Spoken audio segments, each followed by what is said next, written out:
Então, muito boa tarde a todos. É um prazer poder contar com a vossa presença e interesse.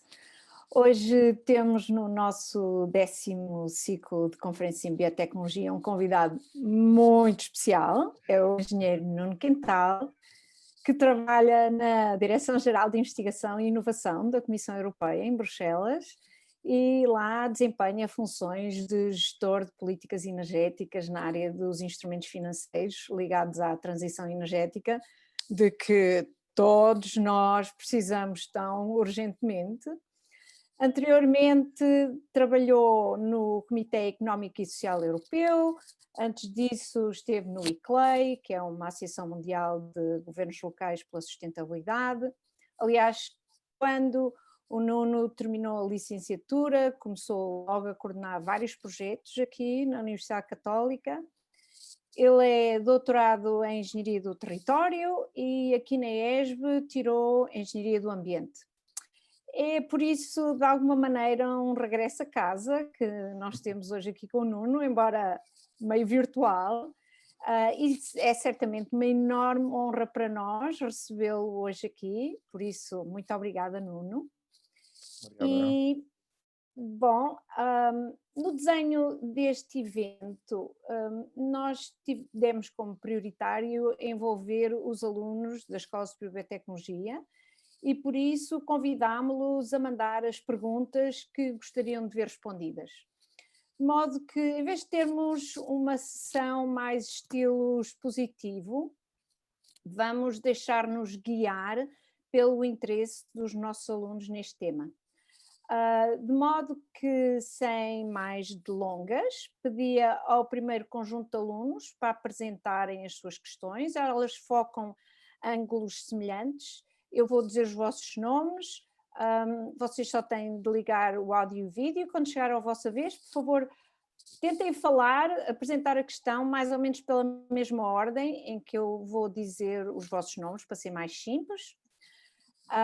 Portanto, o primeiro conjunto de questões, deixem-me ver aqui a minha cábula, tem sobretudo a ver com os veículos a hidrogénio, vantagens, desvantagens, penetração no mercado, como é que se obtém o hidrogénio, e os nossos alunos que vão apresentar as questões em concreto são o João Carlos Carvalho, Beatriz Ferreira, Carlota Pinho, Adriana Sá, Tomás Brandão e Lucas Silva. O Lucas apresentou várias questões, mas eu pedi-lhe para ele apresentar agora aqui especificamente aquela que tem a ver com hidrogénio versus combustíveis fósseis.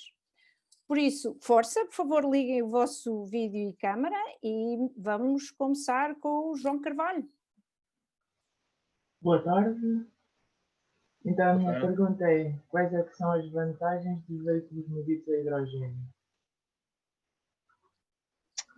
Ok, muito obrigada, João. Vamos agora passar à Beatriz. Olá, boa tarde. Boa tarde. A minha questão era, uma vez que os veículos funcionam a hidrogênio, esse hidrogênio é obtido através da eletrólise da água, do gás natural ou por um mecanismo mais sustentável e económico? Excelente. Carlota, é a tua vez. Olá, boa tarde. A minha pergunta é a seguinte. Uma vez que nós sabemos que o hidrogênio é uma fonte muito mais rara e por isso mais cara que a energia elétrica, como é que pretendem inserir esta tecnologia na temática da sustentabilidade social, de modo a prevalecer perante os outros tipos de tecnologias já existentes e por normas mais acessíveis? Obrigada. Perfeito. É a vez da Adriana. Boa tarde. Então a minha questão é a seguinte: se realmente os veículos a hidrogênio forem vantajosos, de que forma é que será possível arranjar essas enormes quantidades de hidrogênio necessárias para abastecer veículos de toda a população, e isso não trará consequências para o meio ambiente? E estamos quase a terminar este primeiro lote de questões. Vamos ouvir o Tomás e a seguir o Lucas.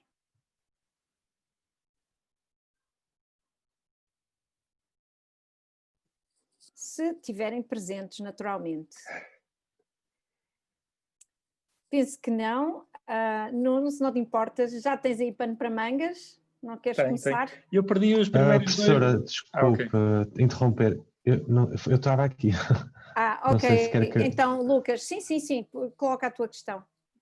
Pronto, antes de mais, boa tarde. Então, a minha questão é, tendo em conta que o hidrogênio pode ser extraído de combustíveis fósseis, a alternativa da extração do hidrogênio a partir da água é uma realidade concebível? Ok. E o Tomás então não está aí, para não? Mas para já não. Oh, Margarida, quem eram as duas primeiras pessoas? Eu não escrevi o nome. O João Carlos e a Beatriz Ferreira. Ok. Pronto, há muitas perguntas parecidas. Antes de mais, obrigado pelo convite. Realmente é uma espécie de um regresso a casa à distância. Uma próxima vez espero que já nos possamos encontrar fisicamente aí na Católica, que também já mudou de sítio, portanto já vai ser um regresso a casa especial em todo caso. Mas pronto. Ora bem, em relação às vantagens dos veículos de hidrogênio relativamente ao tipo de veículos.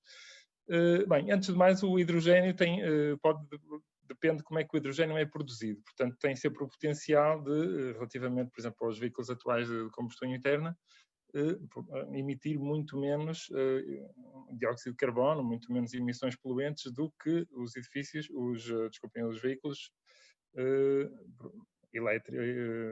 elétricos eventualmente, mas combustão interna. Uma das vantagens principais, eu não sei se pode ser interessante eu partilhar o ecrã, porque eu estive a fazer uma pequena apresentação só para ilustrar eventualmente alguns aspectos. Eu posso partilhar o ecrã, Margarida? Ou não? Eu posso tentar. Pode. Ok. E assim também vão vendo.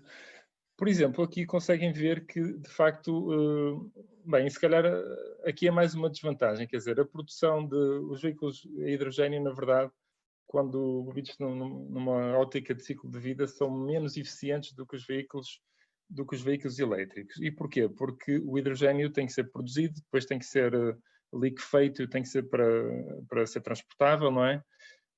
E, portanto, e depois ainda existe a eficiência da célula de hidrogênio e, portanto, tudo isso faz com que haja muitas perdas, não é, ao longo do sistema e, de facto, onde a gente vai a ver no cômputo geral é menos eficiente. Contudo, também tem algumas vantagens. Por exemplo, este gráfico mostra-nos que os veículos de hidrogênio podem ter um range, não é? Portanto, um alcance superior aos veículos elétricos. E porquê? Porque o hidrogênio, enfim, depende de como está armazenado, mas na forma como ele está no veículo, acaba por ter uma densidade energética muito superior a um veículo elétrico, não é? Aliás, a densidade energética, portanto, se imaginar a quantidade de energia por unidade de espaço, digamos assim, é muito superior num veículo de hidrogênio do que num veículo elétrico. E acaba por ser semelhante aos veículos atuais. Portanto, o hidrogênio, nesse caso, até consegue competir com os veículos atuais. Outra grande vantagem dos veículos de hidrogênio é que são muito mais rápidos a abastecer, não é? São muitíssimo mais rápidos. Aliás, não sei se algum de vós terá um veículo elétrico, quer dizer, normalmente o que as pessoas fazem é deixar os veículos elétricos a carregar a noite toda, não é?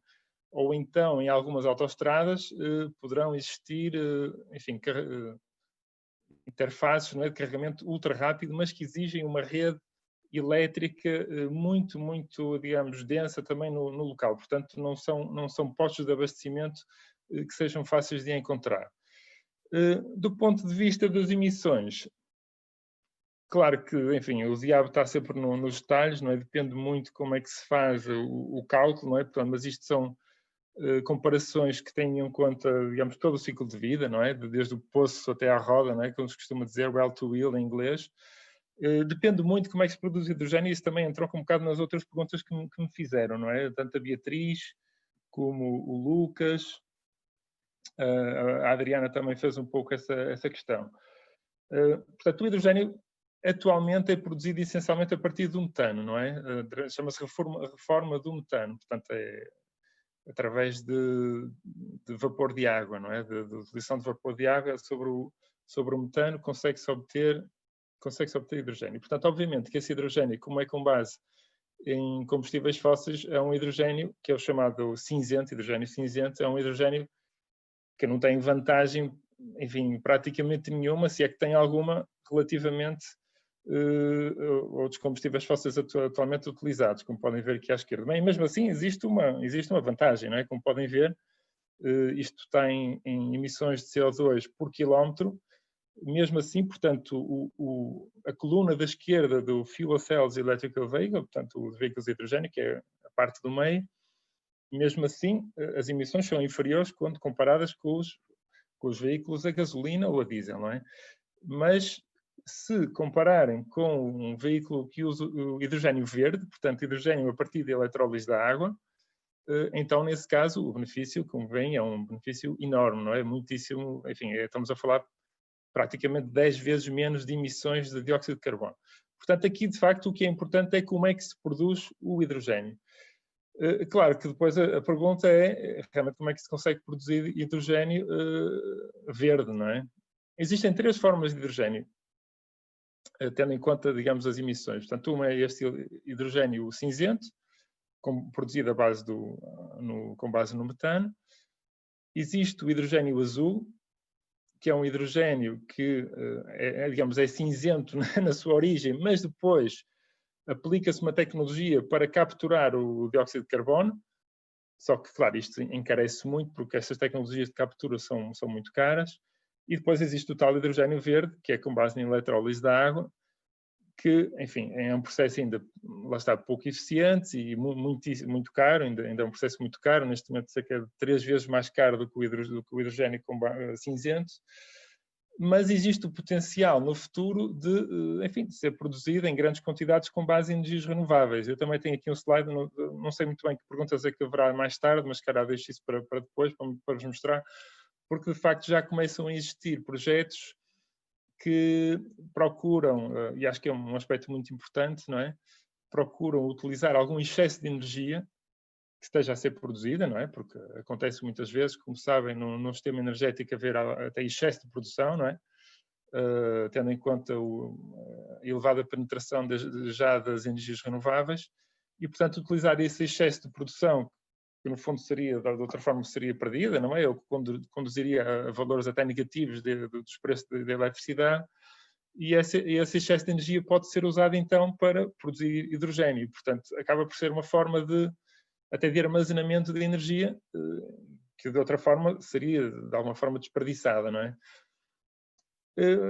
Só para acabar este aspecto, portanto, quando comparado lá está, o hidrogênio, os veículos de hidrogênio com os veículos elétricos, também é muito importante, no caso dos veículos elétricos, como é que é a rede elétrica nacional, não é? Portanto, aqui neste caso, por exemplo, vocês veem que a Alemanha tem mais emissões do que a Espanha. E porquê? É fácil de saber porquê, porque, por exemplo, a Alemanha neste momento utiliza muitos combustíveis fósseis, muito carvão, enquanto que a Espanha já tem uma penetração de energias renováveis bastante elevada e não usa carvão. Por exemplo, usa carvão, mas usa muito menos do que a Alemanha, não é? A Alemanha usava menos carvão, mas como decidiu fechar muitas centrais nucleares, neste momento, enfim, a rede elétrica alemã acaba por ser muito mais poluente agora do que era há uns anos atrás, antes de Fukushima, não é? E, portanto, mesmo assim, como vem, portanto, uma das grandes vantagens dos veículos elétricos, desculpem, a hidrogênio, de facto, se o hidrogênio for verde, é essa. Margarida, vá-me, digamos, balizando em termos de tempo, que é para eu não cortar depois a palavra aos outros alunos que ainda têm perguntas a fazer. Sim, temos aqui mais uma série de grupos de questões. Eu, se calhar... Quantos é que são? Só para ter uma ideia, quantos grupos?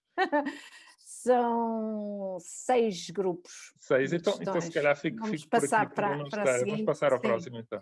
Sim, este grupo é mais pequenino e é precisamente para fazer a ponte para os veículos elétricos, é um bocado na base de quais são as diferenças, como é que se faz uma comparação. Portanto, eu pedia à Inês Silva, ao José Menezes e à Laura Carvalho para ligarem o áudio e o vídeo.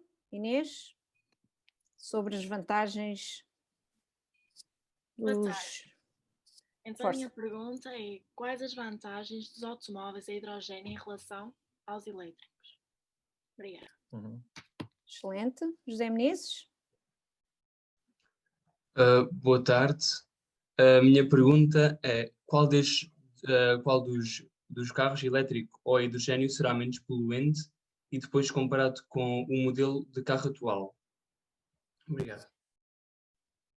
Muito obrigada. Então, Laura, fecha este ciclo.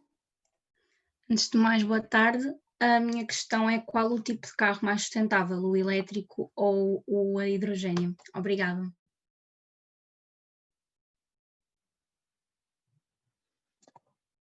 Eu acho que já respondi à maior parte das perguntas no bloco anterior, por isso vou fazer uma resenha rápida, digamos assim. Portanto, em termos de vantagens, essencialmente é aquilo que eu disse, portanto, é a capacidade, e se calhar eu posso introduzir um elemento novo que eu estava agora a partilhar, e assim também já não sou tão, digamos, tão repetitivo, que é precisamente tentar perceber em que situações é que o hidrogênio é mais vantajoso do que o veículo elétrico, porque também não é só este gráfico que eu partilhei antes, não é? Portanto, isto aqui dá uma ideia, mas depois podemos entrar, digamos, em pormenores, não é? E, de facto, o que os estudos têm indicado é que os veículos a hidrogênio têm vantagens, sobretudo, quando uma pessoa, digamos, a partir dos 250 km, não é? Portanto, a partir do momento em que a pessoa precisa de se deslocar, digamos, mais do que 250 km, por exemplo, uma semana, não é? Então, podemos imaginar numa... Aliás, eles aqui até dizem por dia, peço desculpa. Portanto, a partir do momento em que, de facto, essa distância percorrida começa a ser significativa, o veículo a hidrogênio acaba por ter vantagem, não é? E isso também é válido para o caso dos caminhões, por exemplo, dos veículos pesados, não é? Portanto, aí o hidrogênio, precisamente por causa do outro aspecto que eu referi, que é o aspecto da densidade da energia, o facto do hidrogênio estar liquefeito e de estar, enfim, acaba por ser uma energia altamente concentrada, não é? Que é como é o caso da gasolina atualmente e dos combustíveis fósseis líquidos, não é? Isso permite que, de facto, uma pessoa consiga armazenar uma grande quantidade de energia num espaço reduzido. Obviamente que isso é uma enorme vantagem para tudo o que são veículos pesados que têm uma grande necessidade de energia e de poder, não é? Claro que isso faz sentido, não é? Se for um veículo pequeno para pequenas deslocações urbanas, etc., aí o veículo elétrico até poderá ter aparentemente tem de facto alguma vantagem, não é? Por isso é que vocês aqui nesta imagem, que eu acho engraçada, também têm aqui, aparece o comboio. Já existem na Alemanha, por exemplo, comboios, são coisas ainda um bocado experimentais, como podem imaginar, mas já existem, não é? Já existem comboios elétricos já há muito tempo, não é? Felizmente. Mas comboios de hidrogênio também, pelos vistos, já existem na Alemanha. Eu, por acaso, nunca andei, mas já existem. E vocês veem ali em cima também o cargueiro, o barco, não é? E os aviões, claro, são utilizações que neste momento ainda não estão ainda estão em desenvolvimento, não é? Acho que a Airbus, vi outro dia uma notícia que a Airbus estava precisamente a investir, enfim, uma quantidade muito grande de dinheiro nesse tipo de investigação. Também, eventualmente, também existe uma competição a nível da aviação entre aviões elétricos e com base em hidrogênio, não é? Portanto, também e com base noutros combustíveis, mas isso se calhar não vale a pena entrar por aí, não é? Portanto, aí já será uma corrida não só entre o elétrico e o hidrogênio, mas também uma corrida com outros tipos de combustíveis, não é? Mas pronto, penso que este gráfico sintetiza também de uma forma interessante essa vantagem. Portanto, a principal vantagem, de facto, tem a ver com o alcance, tem a ver com a rapidez de abastecimento, tem a ver com as emissões, se for com base no hidrogênio verde, e penso, eu tenho aqui um gráfico também sobre mas agora não sei onde é que ele está, tenho que procurar. Sobre o custo total, não é? O que eles chamam em inglês o Total Cost of Ownership, também, que poderá ser, aparentemente é vantajoso também no caso dos veículos a hidrogênio. Ok, Nuno. Então eu passava imediatamente ao conjunto seguinte de perguntas que têm diretamente a ver com a análise dos veículos elétricos por si só, já não numa base comparativa, mas quais podem ser os grandes problemas deles, e dava a palavra à Inês Coutinho, Ana Catarina Nascimento, Maria Flora e Lucas Silva, que pergunta sobre a normalização dos veículos elétricos. Inês. Boa tarde. A minha pergunta é sobre os carros elétricos, se eles são assim tão amigos do ambiente como se diz, tendo em conta que esta energia pode não ser obtida da forma mais sustentável. Obrigada. E a Ana Catarina? Boa tarde, a minha pergunta é, visto que um dos grandes problemas dos veículos elétricos são a sua autonomia e o tempo de carregamento, de que forma será possível o melhoramento destes dois aspectos? Obrigada. Excelente. Maria Flora, tens a palavra? Boa tarde. A minha questão é, visto que a energia consumida por veículos elétricos é maioritariamente produzida pela combustão de combustíveis fósseis, será que a produção dos veículos a hidrogênio iria ser menos poluente? Obrigada. E para fechar esta volta temos o Lucas. Boa tarde novamente. A minha questão é, se estamos a assistir a uma caminhada em direção à normalização dos veículos elétricos, temos indicadores suficientes para acreditar que os veículos movidos a derivados de petróleo serão praticamente erradicados? Ok, muito bem, obrigado. Inês, começaste por perguntar se os veículos elétricos serão amigos ou não do ambiente. Ora bem, claro que são sempre perguntas muito difíceis assim de responder de uma forma simplista, não é? Bem, antes de mais, depende daquilo que eu já referi, depende do mix, não é? Da mistura da rede. A rede em Portugal é uma rede de energia elétrica, obviamente, como sabem, com uma elevada penetração de energias renováveis, portanto é uma rede muito amiga do ambiente, na França também, mas se calhar se forem para um país báltico, por exemplo, ou até na Alemanha, a Alemanha será talvez um caso intermédio, mas lá está. Se forem para um país onde de facto a produção de energia elétrica se baseia em grande medida em combustíveis fósseis, obviamente que os veículos elétricos não podem por si só fazer milagres, não é? Portanto, se a rede é poluente, se a energia, se a fonte é poluente, obviamente que o resultado ele próprio também vai ser poluente. Do ponto de vista enfim, depois isso é um aspecto, não é? Isso tem a ver com a utilização, digamos, no dia-a-dia do veículo. Claro que também há outros aspectos em consideração, não é?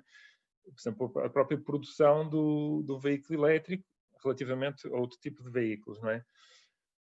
Bom, aí, por exemplo, no caso das baterias, claro que as baterias precisam de certos minerais, de certos elementos, as baterias atualmente que são usadas na maior parte dos veículos elétricos são com base no lítio, não é? Aliás, Portugal, devem ter visto, Portugal na Europa é dos países que têm mais lítio, não é? Não tem muito à escala mundial, mas tem muito à escala europeia e, portanto, o governo português está muito empenhado, infelizmente, diria eu, em extrair o lítio, porque, infelizmente, o lítio ocorre essencialmente em áreas que são de grande valor ecológico, como o Parque de Matosinhos e o Parque do Gerês, e, portanto, a extração do lítio, evidentemente, que acarreta um enorme impacto ambiental, seja em Portugal, seja em qualquer lado do mundo, não é? Portanto, isso aí é um problema óbvio, não é? Por outro lado, o lítio pode ser reciclável, não é? O lítio e outros elementos que existem outros elementos também, catalisadores, etc., nas baterias, que também podem ser, a maior parte dele, que tem um valor económico elevado e, portanto, serão sempre recicláveis, não é? Não vão propriamente para o lixo, não se vão desperdiçar porque têm um elevado valor, um elevado valor económico. Mas pronto, é um impacto ambiental, não é?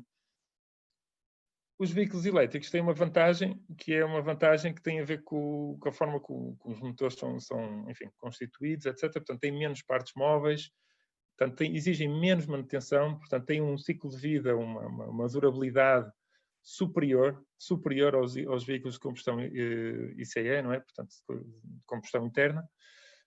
E, portanto, isso é uma vantagem também deles. Portanto, eu penso que no cômputo geral, se tivermos tudo em consideração e tendo em conta que a rede elétrica dos países é sempre, digamos, melhor, será sempre melhor do que utilizar, por simplesmente, diesel ou gasolina, que é totalmente fóssil, não é? Portanto, eu penso que podemos dizer que, de facto, existe essa vantagem, não é? Depois, a Ana tinha perguntado em relação ao tempo e em relação ao alcance, o que é que se pode fazer. Portanto, isso aí, como devem imaginar, tem havido um enorme desenvolvimento tecnológico nas baterias. Portanto, as baterias têm de facto desenvolvido muito, não só relativamente ao seu custo, por exemplo, o custo, também tinha aqui um gráfico engraçado, também posso ver se consigo partilhar, tinha a ver com, enfim, com a redução do custo das baterias, que é de facto uma coisa absolutamente impressionante. Só um instantinho, assim, também tenho uma ideia. Portanto, costuma-se falar em learning rate, ou em português será a nível de aprendizagem, penso eu. Portanto, que tem a ver com a redução do custo de cada vez que se duplica a produção, não é? E como vem, aliás, basta olhar para o gráfico, não é? Portanto, o custo das baterias íon lítio tem descido, lá está, uma média de 20% de cada vez que se duplica a produção. Este gráfico aqui que eu tenho a seguir também é revelador disso mesmo. Aliás, aqui apresentam por acaso um valor diferente, não sei muito bem porque é que é diferente, se calhar tem a ver com o tipo de bateria, será aqui uma média. E, portanto, o facto de haver tanta investigação nestas áreas faz com que os custos se vão reduzindo, faz com que a densidade de energia nas baterias também vá aumentando, não é? Tem vindo a aumentar e existem objetivos, etc., a esse nível. Portanto, as tecnologias vão se desenvolvendo. Existem até, neste momento, a tecnologia principal é a tal do íon lítio, mas há outras que estão em desenvolvimento, ainda não estão disponíveis no mercado, digamos, em larga escala, mas estão em desenvolvimento e se calhar daqui a 10, 20 anos poderão até ser as principais no mercado, e serão tecnologias que podem até ter ou que têm, vão ter, não é? Vão ter uma densidade energética muito maior. Mesmo assim, dificilmente comparável à do hidrogênio. Em relação à pergunta da Maria, qual é que é menos poluente? Eu penso que já explorei muito esse aspecto, portanto, se calhar deixava para dar tempo depois a outras perguntas. E em relação ao Lucas, que perguntou... pois, como é que temos a certeza que os veículos a combustão interna vão desaparecer do mercado? Ora bem, a resposta, penso eu, rápida é sim, e por muitos, muitos motivos, não é? Antes de mais, porque basta ver que, quer dizer, nós temos que cumprir, por exemplo, a União Europeia tem uma meta que é de, em 2050, ter emissões líquidas de dióxido de carbono zero. Tendo em conta que os transportes são responsáveis por cerca de mais de um terço, ou cerca de um terço das emissões de dióxido de carbono para a atmosfera, obviamente que é um setor onde é preciso atuar com muita, muita energia, não é? Energia, enfim, com muita veemência, digamos assim. Portanto, sem fazer alguma coisa ao nível dos transportes, nunca na vida vamos conseguir atingir as nossas metas. Portanto, desde logo aí, obviamente que os países estão a tomar medidas, não é? Aliás, a gente vê, há cidades onde os veículos, por exemplo, os veículos a diesel, mas também é por outros motivos, por outro tipo de poluição de partículas, etc. Mas há países onde os veículos a diesel já são restritos nos centros da cidade, por exemplo. E há cidades que já dizem que a partir de 2035, por exemplo, os veículos a diesel serão totalmente interditos, não é? Existe também uma diretiva da União Europeia que obriga portanto, os construtores de automóveis no seu portfólio de veículos que vende no mercado, portanto, obriga a um certo nível de eficiência energética. Portanto, que está fixado no caso dos veículos ligeiros, penso eu, 95 gramas por quilómetro. Portanto, para um construtor conseguir atingir estes 95, portanto, que é uma base de portfólio, portanto, anual de veículos vendidos, claro que há veículos que vão emitir mais do que isso, mas o que eles querem fazer, e o que eles vão ter que fazer, não é? É ter que depois vender muitos veículos elétricos para conseguir, lá está, atingir esta média dos 95. E, portanto, isto é uma forma ardilosa, não é? E interessante de facto, enfim, restringir o mercado e orientar o mercado no sentido que nós queremos. Para além disso, ainda há outras coisas, por exemplo, há países que têm políticas muito, muito severas, muito, enfim, ativas para promover os veículos elétricos. Os veículos elétricos ainda são muito mais caros, obviamente, que os veículos a combustão interna. Países como a Holanda, como a Noruega, não é? E mesmo a Alemanha também, Portugal nem tanto, porque também tem menos dinheiro, não é? Mas são países que subsidiam fortemente os veículos elétricos a um tal ponto que eles passam a estar em paridade com os veículos a combustão interna. Eventualmente até poderão ser mais baratos, tendo em conta que o seu custo tem vindo a ser reduzido. Portanto, tudo isto faz com que o mercado realmente se vá orientar está claro que ainda constitui uma pequena fração das vendas, não é? Mas, de facto, todas as projeções internacionais que existem, etc., apontam para uma penetração do mercado que depois, a partir de 2035, mais ou menos, começa, de facto, a acelerar com muita rapidez. E isto são coisas, é preciso não... Quer dizer, o facto de hoje em dia, se calhar, a venda de veículos elétricos na maior parte dos países não ser muito significativa, quer dizer, são coisas que podem mudar com muita rapidez a partir do momento em que, de facto, os veículos elétricos passem a ser competitivos com os outros a combustão interna. E é preciso não esquecer que, de facto, do ponto de vista de custo total de, como é que se diz, ownership, portanto, de pertença à pessoa, não é? Entendem que os veículos elétricos, de facto, são mais baratos, saem muito mais baratos do que os veículos a combustão interna. E, portanto, não só por causa da manutenção, por causa do combustível, tudo isso faz com que, de facto, o potencial de adoção do veículo elétrico seja muito elevado. Ok, muito obrigada, Nuno, pela clarificação. Agora dava a palavra a duas meninas, a Inês Silva e a Maria da Paz Muniz. Então, a minha outra questão é, apesar dos automóveis elétricos serem bons para o ambiente, a nível de praticidade, um veículo elétrico não tem a mesma autonomia que outro tipo de veículo. Então, será que estes automóveis são tão eficazes e adaptáveis a todos os estilos de vida? Obrigada. Maria da Paz?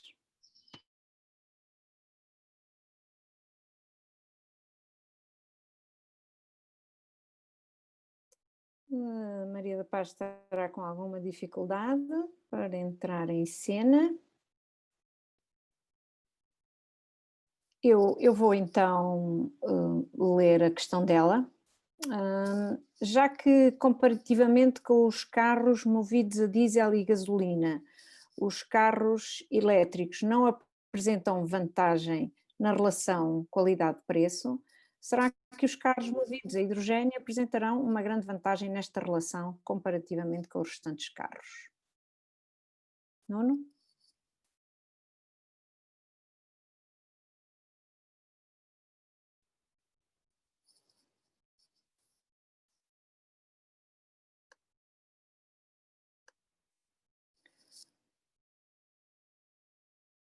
Nuno? Penso que o Nuno perdeu a ligação. Enquanto ele volta a entrar, provavelmente ele não ouviu a questão até ao fim. Vamos aguardar um pouco.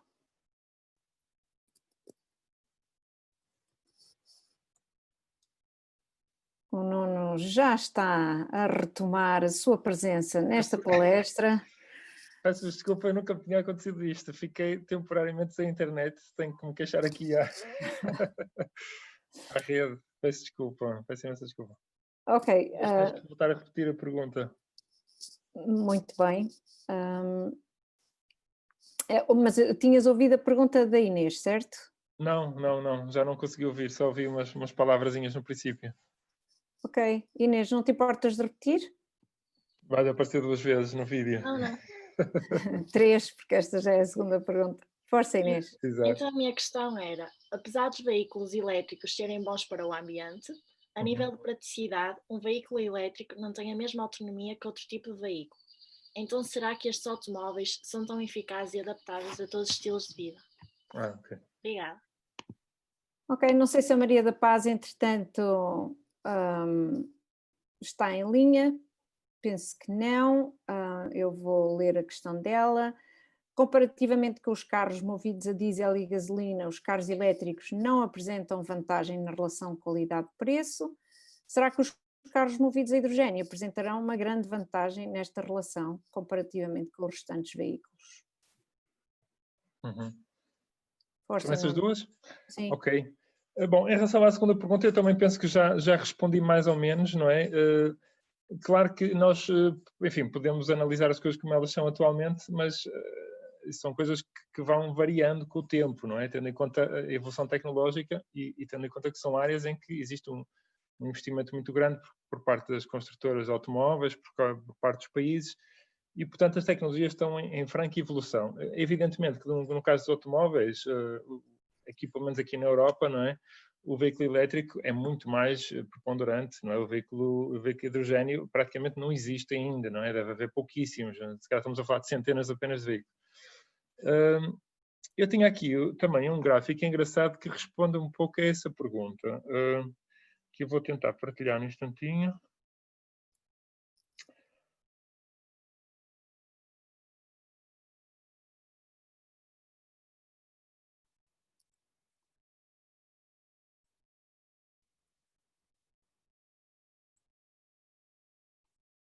Portanto, os veículos a hidrogênio, estes fuel cells, não é? Aqui está-me a dizer que a minha conexão à internet está instável. Vamos lá ver, vamos lá ver se ela se aguenta. Portanto, eles, daqui a poucos anos, em teoria, se calhar este é um pouco, enfim, é demasiado otimista, eventualmente, este gráfico, não é? Mas pronto, supostamente os veículos de hidrogênio passarão a ser mais baratos a partir de lá 2023, ou coisa que o valha, 22, que os veículos elétricos, não é? Portanto, pronto, são coisas em andamento. Claro que os veículos elétricos também estão o seu custo também se vai reduzindo.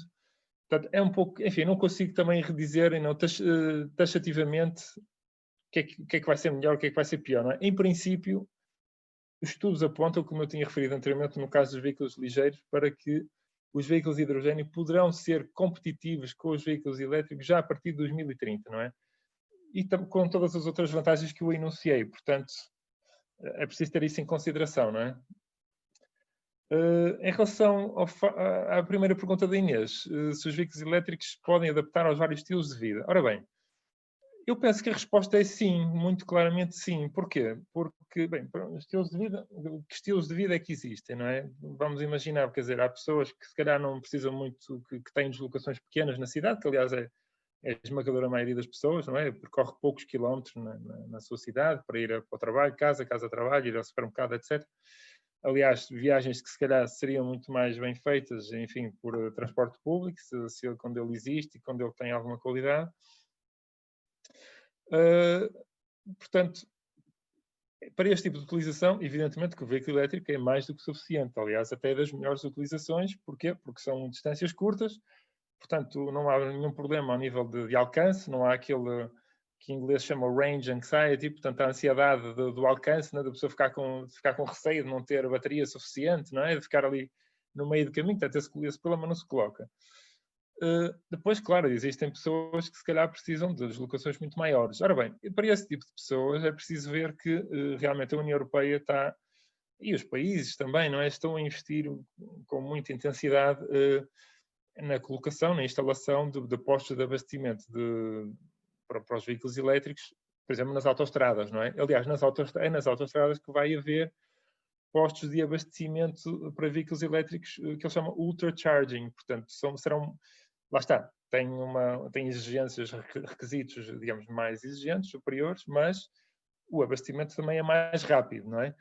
Portanto, não haverá, quer dizer, se calhar neste momento ainda podem existir problemas, não é? Mas daqui a uns anos, com uma rede mais desenvolvida, etc., não há nenhum motivo para que a pessoa tenha receio, não é? Depois, claro, podemos pensar ainda noutro tipo de utilizações, mais ligadas ao comércio, por exemplo, ou distribuição local. Isso já é feito, já existem, já várias empresas, isso vê-se no jornal muitas vezes, não é? Mesmo o CTT, e eu vejo aqui, por exemplo, os veículos da polícia no Porto são todos elétricos ou híbridos, penso que são mesmo elétricos. Portanto, há uma série de, quer dizer, são coisas que já estão, os autocarros, não é? Também normalmente são híbridos, não é? Portanto, não são apenas elétricos, mas também já existem muitos autocarros elétricos. Portanto, são tudo coisas que estão em franca expansão, não é? E, portanto, eu penso que se calhar hoje em dia ainda pode haver algum tipo de utilizador que pense duas vezes e pronto, quer dizer, a verdade é que as pessoas hoje em dia quando compram, não compram um veículo elétrico, não é? Essa é que é a maior parte das pessoas ainda não compram, não é? Mas será essencialmente por causa do preço, não é tanto por causa dos problemas que podem advir do facto de ter um veículo elétrico. Ok, Nuno, muitíssimo obrigada. Vamos passar ao último conjunto de perguntas. São 4. Começo por dar a palavra ao João Vaz, depois a seguir ao Lucas, o Eduardo Araújo e finalmente o Leonardo Almeida. João? Boa tarde. Então, a minha pergunta é bom para o ambiente diminuir o uso de gasolina? Todavia, como é que tenciona fazer com que as grandes empresas distribuidoras de petróleo aceitem a substituição da gasolina por hidrogênio, sabendo que isto implica uma grande perda económica para elas? Muito obrigado. Lucas, tens a palavra? A minha outra questão é, existem superpotências com forte ligação ao mercado petrolífero que terão o poder de abrandar a normalização da mobilidade elétrica? De que modo poderão fazer? Obrigado. Excelente. Eduardo. Boa tarde. Uma vez que as questões ambientais estão cada vez mais em causa e a preocupação que existe à volta das alterações climáticas, se de alguma maneira a questão económica está a travar estas tentativas de encontrar as alternativas ao petróleo. Face também ao nível político, se realmente há interesses que podem impedir estes progressos científicos e tecnológicos a curto e médio prazo. Obrigado. Perfeito. E agora tem a palavra o Leonardo. Boa tarde.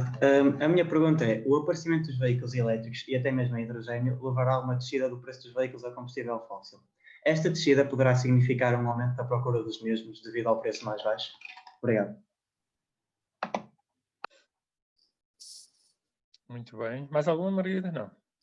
Não, depois tem as minhas, mas isso acho que era preciso mais meia hora. Não. Vamos ouvir-te. Tu és um eterno otimista e eu tenho de misturar algum pessimismo depois no fim. Bem, otimista, não sei se sou assim tanto, mas enfim. Mas, bom, em relação a... Tantas perguntas vão todas muito, de facto, no mesmo sentido. Em relação, quer dizer, basta pensarmos, eu acho que a América, os Estados Unidos da América nos dão realmente uma excelente resposta para as vossas perguntas. Não é? Nós acabámos de ter um presidente que não quer deixar de ser presidente, que de facto fez tudo por tudo para apoiar a indústria petrolífera, a indústria também do fracking, não é?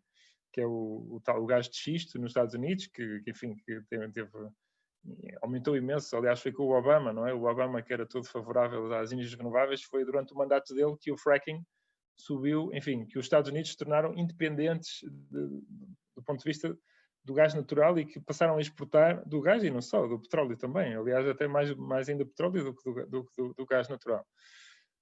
E, portanto, quer dizer, de facto, dependendo dos países, não é? Dependendo dos países, poderá haver, e há muitas vezes, um enorme apoio para a indústria petrolífera, porque é uma indústria importantíssima em imensos países, e mesmo aqui na Europa, claro, temos os casos, obviamente, do Reino Unido, da Holanda, etc., portanto, com empresas muito grandes, não é? Das maiores mundiais, e de facto é um grande problema. Portanto, também é uma indústria que, apesar de tudo, dá muito emprego a muita gente, e, portanto, de alguma maneira, acaba por ser quase compreensível que alguns governos queiram proteger essas empresas, mas claro, tudo tem os seus limites e obviamente que nos dias de hoje isso não faz qualquer sentido, porque cada vez que estamos a apoiar as indústrias, as empresas petrolíferas, estamos de alguma maneira a subsidiar, aliás continua, existem muitos relatórios sobre isso, portanto a subsidiação dos combustíveis fósseis continua a ser uma realidade, mesmo na Europa, não é? Eu agora não sei de cor os números, mas estamos a falar de bilhões e bilhões de euros, quer dizer, sei que, por exemplo, eu li isso há pouco tempo, que o nível de subsidiação dos combustíveis fósseis na Europa está mais ou menos ao mesmo nível que a subsidiação das energias renováveis. Portanto, só para terem uma noção da escala de grandeza, e já se gasta muito dinheiro com as energias renováveis, mas isto de facto é quase uma loucura, não é? Países que querem cumprir o Acordo de Paris, que querem chegar a 2050 com emissões zero, etc. Quer dizer, como é que é possível continuar-se a subsidiar empresas, indústrias petrolíferas? De facto, é uma enorme contradição. É uma realidade com que temos de viver, mas é preciso não esquecer que, de facto, as forças do mercado também, elas próprias são muito fortes, não é? E quer dizer, ao mesmo tempo que existe a subsidiação, existem depois outras coisas, não é? Existe esta tal política europeia, que existe, obviamente que existe o Acordo de Paris, existe a política europeia, os Estados Unidos também têm metas, a China adotou há pouco tempo também metas mais ou menos ambiciosas, embora um pouco mais lentas, digamos, em termos de adoção do que a Europa e do que os Estados Unidos, mas, portanto, há muitas coisas também que se estão a fazer. E depois é preciso ter em consideração que os custos das energias renováveis, não é? E agora não falo apenas de energia elétrica, não é? Mas claro que a elétrica é a principal. Eu também tenho aqui, por acaso, um gráfico interessante. Já agora aproveito para mostrar rapidamente, se eu conseguir encontrar, que tem a ver precisamente com os custos das energias renováveis, não é? Que de facto é uma coisa absolutamente impressionante quando a gente olha para este tipo de gráfico. Isto é à escala mundial, mas na Europa é exatamente a mesma coisa, não é? Portanto, vocês veem, por exemplo, o fotovoltaico solar, não é? O fotovoltaico, pronto. Reparem o decrescimento que ocorreu entre 2010 e 2019. Reparem energia eólica, o que ela desceu também. Portanto, estamos a falar, e bem, as outras já não contam tanto, não é? Mas o solar e o eólico são os principais, não é? E este aqui que vocês têm, a CSP, é uma coisa minúscula, não tem qualquer significado neste momento. Portanto, isto são coisas que estão a acontecer graças a quê? Graças à tecnologia, graças a economias de escala, graças às cadeias de logísticas que estão aperfeiçoadas, etc. Quer dizer, há muitas razões que justificam este decrescimento dos preços. Mas isto é como se fosse, digamos, um cargueiro, não é? Imaginem, se calhar não é a melhor imagem, um petroleiro. Imaginem um petroleiro no oceano, não é? Quer dizer, vocês não... Ou um comboio, que se calhar um comboio é mais engraçado. Quer dizer, vocês não conseguem parar um comboio, não é? Facilmente, demora muito tempo. Quer dizer, isto aqui é um bocado a mesma coisa. Quer dizer, estas tecnologias estão a tornar-se tão baratas, elas já são mais baratas do que os combustíveis, do que a produção elétrica, de eletricidade, a partir de combustíveis fósseis neste momento. Portanto, foi por isso que o Trump, nos Estados Unidos, apesar de tudo o que ele quis fazer para apoiar a indústria do carvão, mesmo assim, ele não teve sucesso. Não teve sucesso porque, a certa altura, não é um presidente não consegue ganhar ao mercado. A partir do momento, quer dizer, os investidores não são loucos, não é? E o mesmo aconteceu, diga-se de passagem, com a energia nuclear, não é? Os reatores nucleares têm vindo a sair do mercado nos Estados Unidos, uma velocidade muito grande. Houve até uma empresa, Westinghouse, que foi à falência, não é? Portanto, é muito difícil competir neste momento com a energia, com as energias renováveis. Elas já capturam a maior parte do investimento, pelo menos do ponto de vista da produção de energia elétrica, não é? Em termos de potência instalada todos os anos. Elas já capturam a maior parte do mercado, a maior parte do investimento. E, portanto, contra isto, eu diria que não há ninguém no mundo, no planeta, capaz de lutar contra isto. É uma questão depois do tempo que isto demora. Quer dizer, isto parece o que eu estou a dizer, parece que, como a Margarida estava a dizer, parece que é muito bonito, não é? Parece que é uma coisa fantástica e que estamos todos salvos e que o planeta já está muito bem encaminhado, mas é preciso ver que nós estamos a partir de uma base de energias renováveis baixíssima, não é? É preciso ver que na Europa ainda estamos com taxas de penetração de renováveis que nem chegam aos 20%, não é? Ou que andam à volta dos 20%. Portanto, faltam 80%, não é? Parece um número elevado, mas quer dizer, faltam 80% ainda, não é? Portanto, a tarefa que temos à nossa frente é uma tarefa gigantesca, não é? E, portanto, obviamente que as forças de mercado, apesar de dão alguma ajuda, mas não deixa de ser verdade também que há muito ainda por fazer. Pronto, mas isso seria, se calhar, uma matéria para outro debate. E será preciso fazer muito mais, e é por isso também que a União Europeia tem, por exemplo, vocês devem ter visto nos jornais, o chamado Green Deal, não é? O Pacto Verde, em que há de facto uma enorme, enfim, quantidade de dinheiro, fala-se em 1 trilhão, que em português, na verdade, diz-se 1 bilhão, não é, Margarida? Acho eu. Exatamente, muito bem. Portanto, te lembras das minhas aulas. E, portanto, pronto, realmente são quantidades de dinheiro muito significativas que esperemos tenham algum impacto a esse nível. Portanto, em relação também à pergunta do Leonardo, do crescimento do custo, portanto, dos veículos de combustão interna. Ora bem, não necessariamente. E porquê? Porque nós também não nos podemos esquecer de outra coisa importante aqui, que é o mercado do carbono, não é? Existe agora uma tentativa de incluir tudo o que é transportes no mercado de emissões europeu, não é?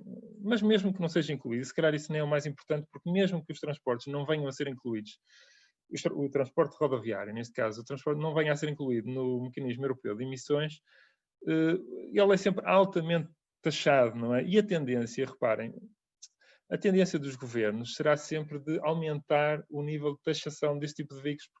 Porquê? Porque têm que atingir as metas. Precisam de receita, não é?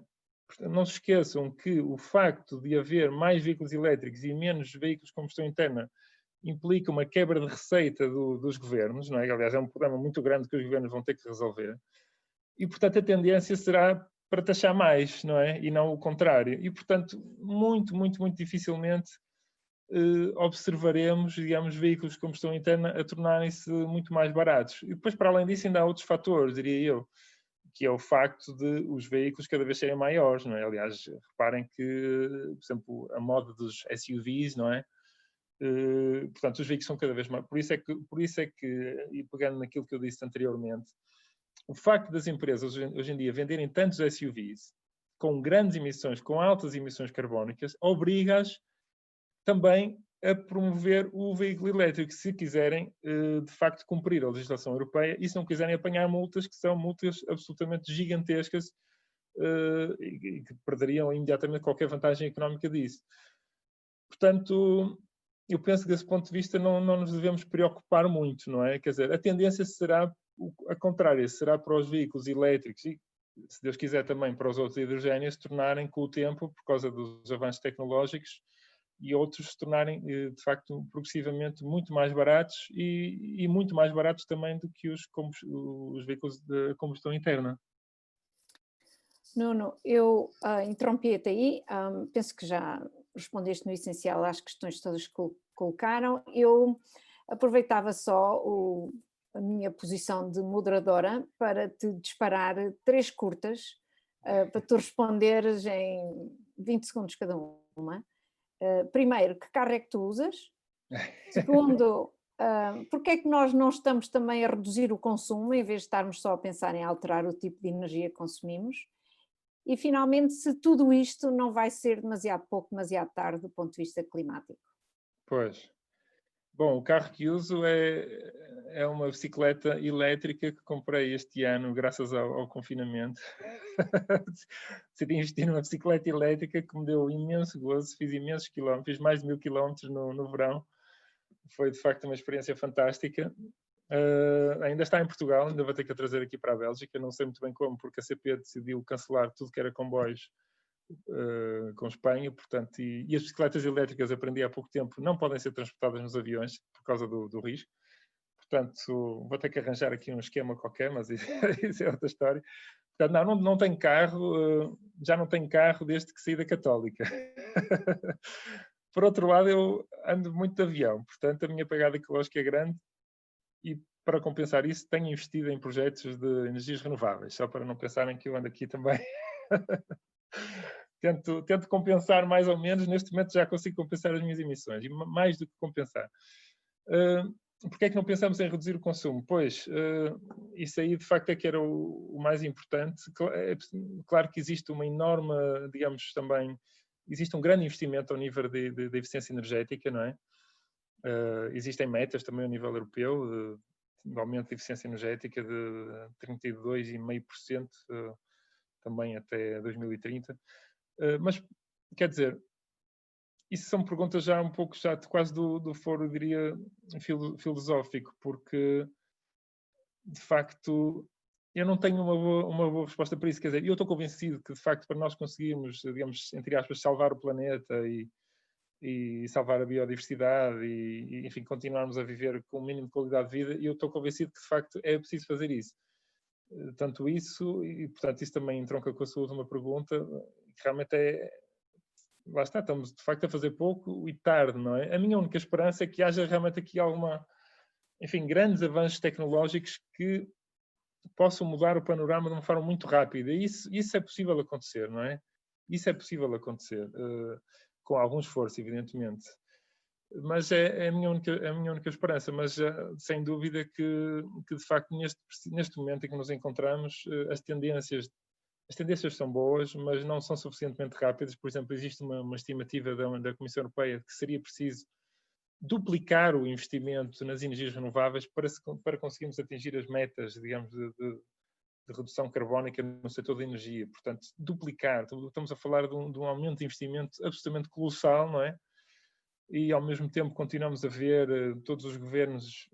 O que é compreensível, quer dizer, reparem o que aconteceu com o Covid, não é? Quer dizer, as economias mundiais entraram em uma recessão profunda, de uma forma rapidíssima, não é? Se calhar nunca tinha acontecido na história uma recessão, digamos, que tivesse aparecido de uma forma tão rápida, tão imediata, digamos assim.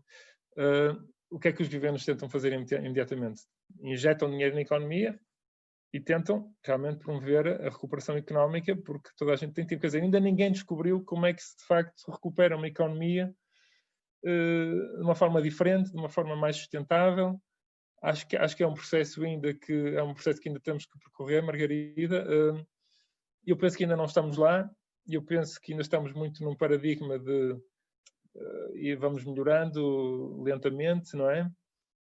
Estamos a melhorar lentamente, mas de facto penso que não é suficiente. Mas eu não queria acabar isto com uma nota.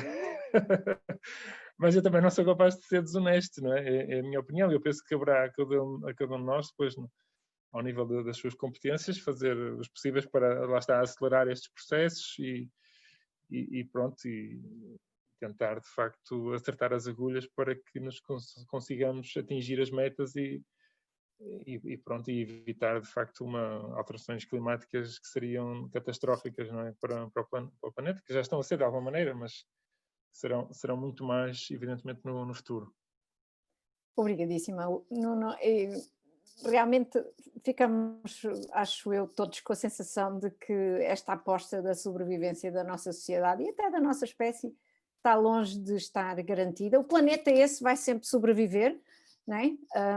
As condições que nós precisamos para cá sobreviver é que podem não se manter.